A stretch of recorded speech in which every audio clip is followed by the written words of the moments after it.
করেন এই সবকিছু মিলিয়ে?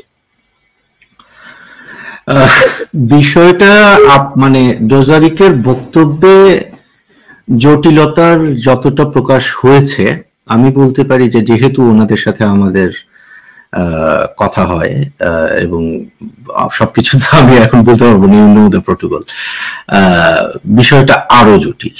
হ্যাঁ, বিষয়টা আরো জটিল এবং আমি আপনাকে কিছু হিন্টসও এখানে দিয়েছি। হ্যাঁ, যেমন এইখানে একটা এমন সিচুয়েশনও হতে পারে যে জাতিসংঘর শান্তিরক্ষী মিশনে যে আমেরিকানদের যে ফান্ডিং, এটা লিগালিটি নিয়েও কিন্তু প্রশ্ন উঠতে পারে ইভেন্চুয়ালি। হ্যাঁ, এবং আমরা ডেফিনেটলি সাংবাদিক হিসেবে আমরা ওই জায়গাগুলোতে কাজ করে যাব। আমি ব্যক্তিগতভাবে আমি চাই না এন্টায়ার বাংলাদেশ আর্মিকে জাতিসংঘ শান্তিরক্ষী মিশন থেকে বের করে দেওয়া হোক, কারণ এখানে অনেকে আছে, অনেক ইয়াং আমার আত্মীয় স্বজন আছে, আমি একেবারে প্রাইভেট পার্সোনাল লেভেলে বলতেছি, যারা কোনোদিন র্যাবে কাজ করেন নাই, যারা সিএইচটি তে হয়তো ডেভেলপমেন্ট ছিল না, মানে হিউম্যান রাইটস ভায়োলেশনের সাথে এদের কোনোই যোগ নেই। হ্যাঁ, তো তারা হয়তো ক্যান্টনমেন্টে বসে লেফট রাইট করছে এই পর্যন্তই। হ্যাঁ, তো এই ছেলেগুলাকে, এরা অফিসার হোক বা এরা সৈনিক হোক, এরা মানে বাংলাদেশের শান্তিরক্ষী হিসাবে বিশ্বের সবচেয়ে ভালনারেবল পপুলেশন যেটাকে বলে বিভিন্ন জায়গায়, তাদেরকে প্রোটেকশন দেওয়ার কাজ করবে, এটা তো এক হিসাবে আমাদের জন্য গর্বের বিষয়, রাইট? সো এটা বন্ধ হবে, এটা আমিও চাই না এবং আমার মনে হয় যে এটা কেউই চান না, এটা আমিও চাই না, এটা আমিও তো চাই না। আমাদের আর্মি, আমাদের পুলিশ বা আমাদের যারা বিভিন্ন জায়গায় সার্ভ করছেন, তারা আমাদের দেশকে রিপ্রেজেন্ট করছেন এবং বাইরে কিন্তু তারা পজিটিভ ওয়ার্ক করছেন। তারা কিন্তু একই জিনিস আমি আমাদের প্রবাসী শ্রমিকদের জন্য বলবো এখন। এমন হ্যাঁ, এখন ধরেন আমি আপনাকে একটা উদাহরণ দিই, আমি খুব মানে ব্লান্ট উদাহরণ হবে হয়তো। আমরা জানি যে বাংলাদেশের অনেক লোকজন আছে যে বাংলাদেশে খুন করছে বা মানে ধর্ষণ করছে বা এই ধরনের কাজ, উল্টাপাল্টা কাজ করছে, করে তারা ধরেন মিডল ইস্টের কোথাও শ্রমিক হিসেবে চলে গেছে, মালয়েশিয়ায় গেছে বা ইতালিতে গেছে, হোয়াট এভার। হ্যাঁ, এদের কারণে কি এই যে বাংলাদেশের লক্ষ লক্ষ প্রবাসী শ্রমিক ভাই বোনরা যারা আছেন, সৌদি আরবে কাজ করতেছেন বা অন্যান্য জায়গায় কাজ করতেছেন, এদের সবাইকে তো আমরা একবাসে বলতে পারি না। But at the same time যখন বাংলাদেশে গিয়ে কোনো অপরাধ সংগঠন করে, এইটার বিচার করা, তদন্ত করা, এটার দায়িত্ব মূলত বাংলাদেশ সরকারের। কিন্তু যখন করবে না, তখন ডেফিনেটলি বাইরে থেকে এক ধরনের চাপ সৃষ্টি হবে। এবং যেটা বললাম আমি আপনাকে, এটা তো মিলিটারির ইস্যুটা তো আরো গ্রেভ। হ্যাঁ, এখানে মানে একেবারে লজিক্যাল স্টেপটা হলো যে বাংলাদেশ সরকারের বলা যে হ্যাঁ, আমরা র্যাপিড অ্যাকশন ব্যাটালিয়নের যাবতীয় যত অপরাধ আছে সেটার আমরা একটা অ্যাকাউন্টেবিলিটি প্রসেস আমরা চালু করব, এদেরকে বিচার করব, কোথায় কাকে টর্চার করা হয়েছে, কাকে এক্সট্রা জুডিশিয়ালি এক্সিকিউট করা হয়েছে। আপনার মনে আছে লাস্ট টাইম আমি যখন আপনার শোতে আসছিলাম, সেটা মনে হয় আমাদের বডি কাউন্ট প্রজেক্টের জন্য আমরা একেবারে নাম ধরে, তালিকা ধরে, প্রমাণ ধরে দেখিয়ে দিয়েছি যে গত এত বছরের মধ্যে ২,৫০০-এর বেশি মানুষকে হত্যা করা হয়েছে। এটা কিন্তু সিস্টেম্যাটিক এবং ওয়াইডস্প্রেড বলে ইন্টারন্যাশনাল হিউম্যান রাইটস ল এর ভাষায়। তো সরকার যদি এগুলা তারা কোন ধরনের মানে স্টেপ না নেয়, সেক্ষেত্রে বিদেশিরা স্টেপ নিতে বাধ্য হবে। এটা একটা লিগ্যাল রিপারকেশন। রাইট, সরকার যদি স্টেপে নিত, সেন্ট্রাল খাওয়া র্যাবের মহাপরিচালক এখন আইজিপি হিসেবে এখনো বহাল থাকে না। আবার স্যাংশন খাওয়া একজনের সম্পত্তি আজকে দেখলাম যে ক্রুক করার আদেশ হয়েছে। ধরেন উদ্ভট উটের পিছে চলেছে স্বদেশ, এটা তার থেকে উদ্ভট অবস্থায় যাচ্ছে।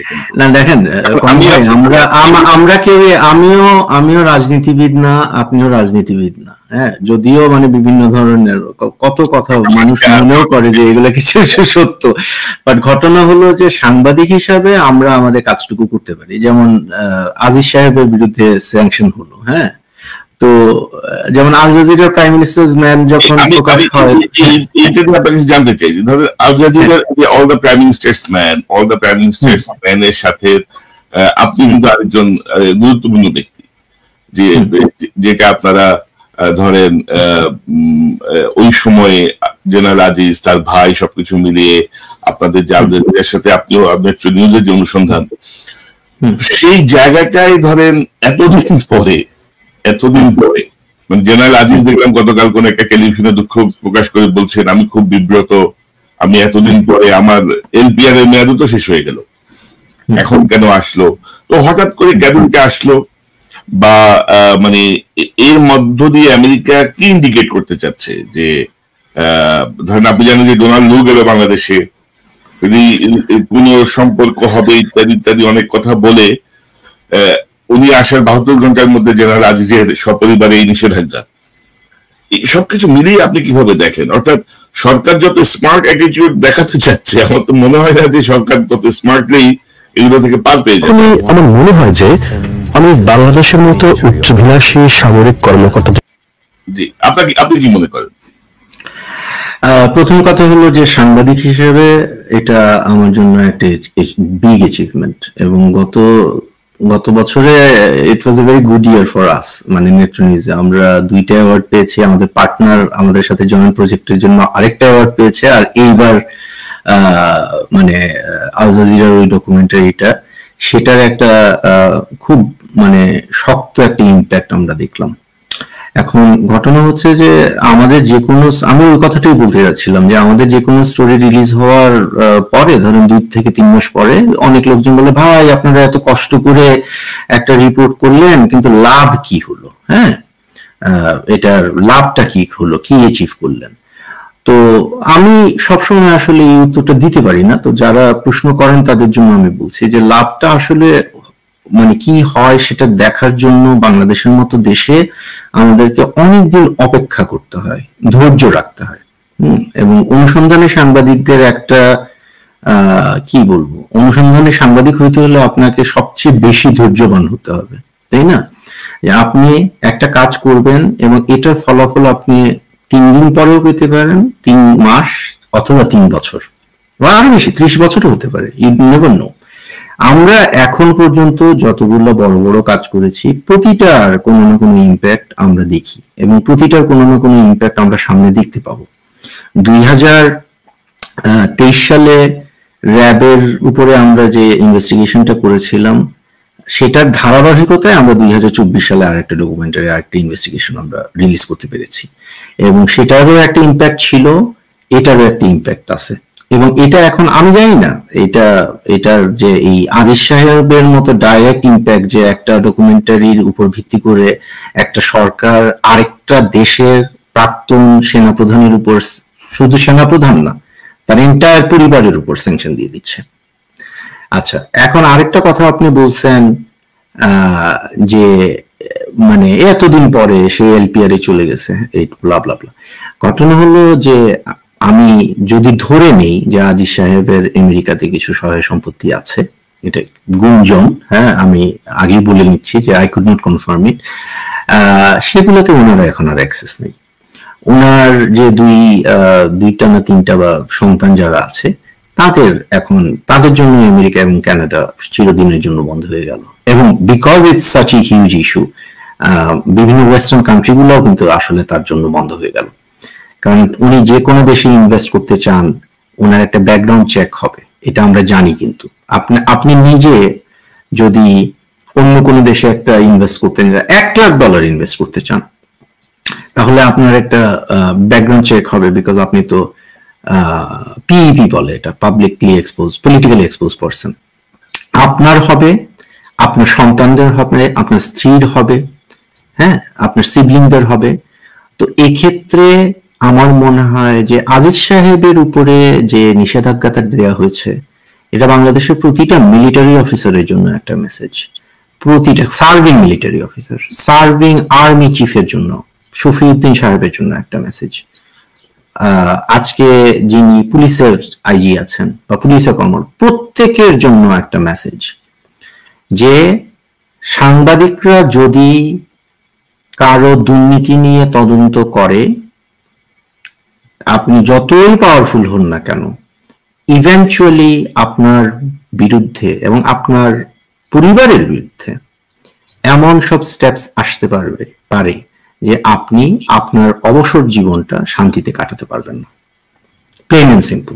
তো আমি এটাকে এইভাবেই দেখি। এখন দেখেন, আমি একটু আমাকে সময় দেন আমি বলি, কারণ হ্যাঁ, আল জাজিরার ডকুমেন্টারি আমার মনে আছে, হওয়ার পর থেকে আওয়ামী লীগ বলতে শুরু করলো যে এটা একটা ষড়যন্ত্র, সরকার পতনের ষড়যন্ত্র, হেন তেন, এবং এগুলো আবার বিএনপি জামাত বা বিরোধী দলের লোকজন বিশ্বাসও করে। হ্যাঁ, বিশ্বাস করে দেখে এসে ধরেন আমাকে ফেসবুকে ফলো করে বা আমাকে খুব মানে প্রশংসা করে বা এটা। তো আলটিমেটলি তো সাংবাদিকদের কাজ এটা না, কোন দেশে কোন সরকার পতন হবে আর কার নির্বাচন হবে এটা তো সাংবাদিকের কাজ না। আমরা আমাদের কাজটা সঠিকভাবে নীতি এবং প্রথা অনুসরণ করে করার চেষ্টা করি। ভালো কাজ যখন করতে পারি সেটার একটা ভালো রেজাল্ট আসে, সেটার একটা ইম্প্যাক্ট আসে, যখন আমরা সেটা দেখি এটাই আমাদের আনন্দ। হ্যাঁ, সো আজিজ সাহেবের উপরে এবং তার পরিবারের উপরে যে স্যাংশনটা দেয়া হয়েছে এটা একটা নজির। আপনি দেখাতে পারবেন মানে সাউথ এশিয়ায় সম্ভবত লাস্ট টাইম শ্রীলঙ্কার আর্মি চিফের বিরুদ্ধে দিয়েছিল because of his crimes during a civil war. বাংলাদেশে তো কোনো সিভিল ওয়ার চলতেছে না। বাংলাদেশে যেটা মানে একেবারে লেম্যান ভাষায় বলতে গেলে বাংলাদেশের আর্মি চিফকে ওরা বলছে যে উনি একজন চোর, পাবলিক মানি চুরি করছেন উনি, যে কারণে ওনার উপরে নিষেধাজ্ঞা দেওয়া হয়েছে। হ্যাঁ, তো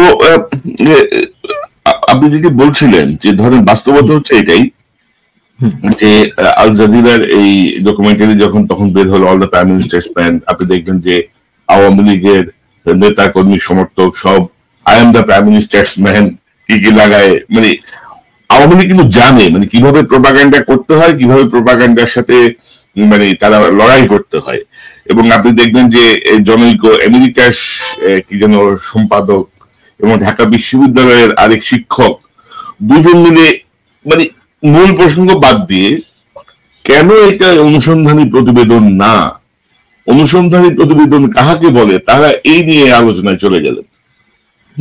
তো আপনি কি মনে করেন যে ধরেন আমি যদি যেটি আমি বলছিলাম যে ধরেন স্যাংশন পাওয়া র্যাবের মহাপরিচালক এখনো আইজিপি বেনজিরকে শেখ হাসিনা ছুঁড়ে ফেলে দিচ্ছেন, বোঝাই যাচ্ছে বেনজিরের সাথে তার কোনো স্বার্থের দ্বন্দ্ব বা কিছু একটা দাঁড়িয়েছে। কিন্তু ধরেন ব্যক্তিগত জেদ আমরা দেখি শেখ হাসিনার যখন কথা বলেন তার কথার মধ্যে এক ধরনের ব্যক্তিগত জেদের বহিঃপ্রকাশ ঘটে, প্রতিহিংসার বহিঃপ্রকাশ ঘটে। তিনি অনুরাগ এবং বিরাগ নিয়েই দেশ চালান, এটা বোঝা যায়। কিন্তু একজন ব্যক্তির এই অনুরাগ বা বিরাগ একটি দেশের সেনাবাহিনীকে প্রশ্নবিদ্ধ করছে, অন্যান্য বাহিনীকে প্রশ্নবিদ্ধ করছে, দেশকে প্রশ্নবিদ্ধ করছে। এর আলটিমেট ইম্প্যাক্টটা কি হতে পারে? মানে এখন হয়তো ইন্টারন্যাশনাল কমিউনিটিটা একটু স্লো রিয়েক্ট করে, কারণ বৈশ্বিক রাজনীতি তো পরিবর্তন হয়ে গেছে, তাই না? বৈশ্বিক অনেক কিছুই পরিবর্তন হয়ে গেছে, আগের মতো আর হুট করে কিছু হয় না। কিন্তু কোনো কিছু তো ভুলে যাচ্ছে না কেউ, কোনো কিছুই ইরেজ হচ্ছে না। তো এই যে ব্যক্তিগত জেদের বসে এই কার্যকলাপ বাংলাদেশকে বা বাংলাদেশের এই প্রতিষ্ঠানগুলোকে কোন পর্যায়ে নিতে পারে বলে আপনি একজন সাংবাদিক হিসেবে আশঙ্কা করেন বা পর্যবেক্ষণ কি বলে আপনার?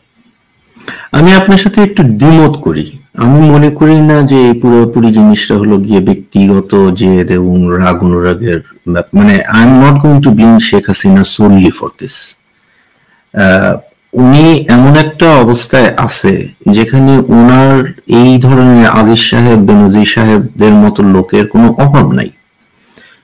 এরা তো কোনো ধর্মীয় কারণে ওনাকে সার্ভ করতেছে না, মানে এমন না যে উনি কোনো নবী রসুল বা পীর ফকির এমন কিছু যে কারণে ওনার প্রতি তাদের মানে অঢেল আনুগত্য বা হোয়াট এভার। এরা তো তাদের ব্যক্তিগত স্বার্থের জন্য করতেছে। যে আজিজ সাহেব উনি যেভাবে আপনি দেখছেন যে উনি তিন ভাই, তিনটেই গ্যাংস্টার, 4 নম্বর আরেকজন ছিল উনি মারা গেছিল, টিপু নামে আরেক বড় গ্যাংস্টার। তো উনি এই 3 গ্যাংস্টার ভাইয়ের জন্য উনি সরকারি যত পাওয়ার আছে, উনার একটা এডিসি ছিল ইয়াং একটা ছেলে, মেজর সামি সম্ভবত নাম, সেই ছেলেটাকে পর্যন্ত উনি মিলিটারি রুলের এগেইনস্টে গিয়ে উনি ব্যবহার করছে। তার একটা গ্যাংস্টার ভাই তাকে ফেক বিভিন্ন কাগজপত্র পাঠাতে। হ্যাঁ, তো এটা উনি কি শেখ হাসিনা কি এটা জানছে? শেখ হাসিনাকে বলছে এটা? বা আমার তো মনে হয় না যে শেখ হাসিনা এটা জানার কথা। শেখ হাসিনাকে উনি সার্ভ করছে ডেফিনেটলি, তার ওইখানে একটা স্বার্থ ছিল, but at the same time Aziz সাহেব তো মানে শুধু